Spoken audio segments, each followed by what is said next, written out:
পত্রিকার যে সম্পদ মালিক সে কি মানে আওয়ামী লীগ কিনা? সে হচ্ছে মানে আওয়ামী লীগের কোন পর্যায়ের নেতা ছিল সে?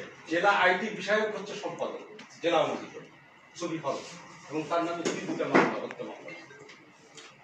আমি বলি জি অবশ্যই।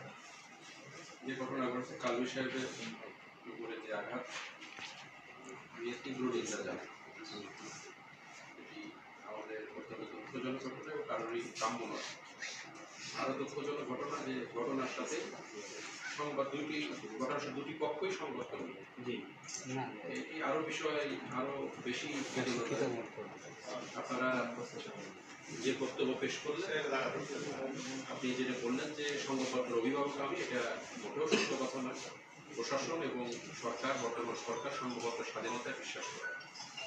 সুতরাং এটা যারা সাংবাদিকগণ আছেন, যারা সংবাদপত্র প্রকাশ করেন, এটা তাদের রেসপন্সিবিলিটি যে উনি জনগণের তার সংবাদ মাধ্যমে অথবা প্রিন্ট এবং ইলেকট্রনিক দুটাতেই জনগণের কথা বলতেছে, আমি একটু বলি সেটি হওয়া উচিত। তবে যে ঘটনা ঘটেছে এটা কমপ্লিটলি ফৌজদারি অপরাধ এবং এটি যাতে সুস্থ তদন্ত এবং বিচার হয় এবং যারা দোষী তাদেরকে তদন্তের মাধ্যমে আইনের আওতায় আনা যায় সে বিষয়ে আমরা সর্বোচ্চ প্রচেষ্টা করি। এটি আমি আপনাদেরকে আশ্বস্ত করতে চাই এবং আপনাদের ভরসা রাখতে চাই। আমি পুলিশ সুপারের সাথে কথা যাতে এই ঘটনার যারা জড়িত তাদেরকে কাউকে যেন নিষ্কৃতি না সেটি তদন্তের মাধ্যমে যেই জড়িত সেটি আপনারা রোজে ধারণ করবেন এবং জনগণের পক্ষে কথা বলবেন।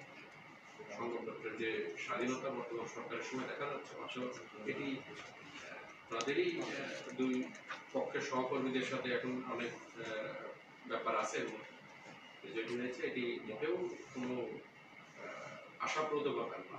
এটি অত্যন্ত দুঃখজনক এবং একটার জন্য নিন্দাজনক ঘটনা। এই ঘটনায় যারা জড়িত তাদেরকে অবশ্যই যথোপযুক্ত আইনের আওতায় নিয়ে আসবে। বাইরে আছে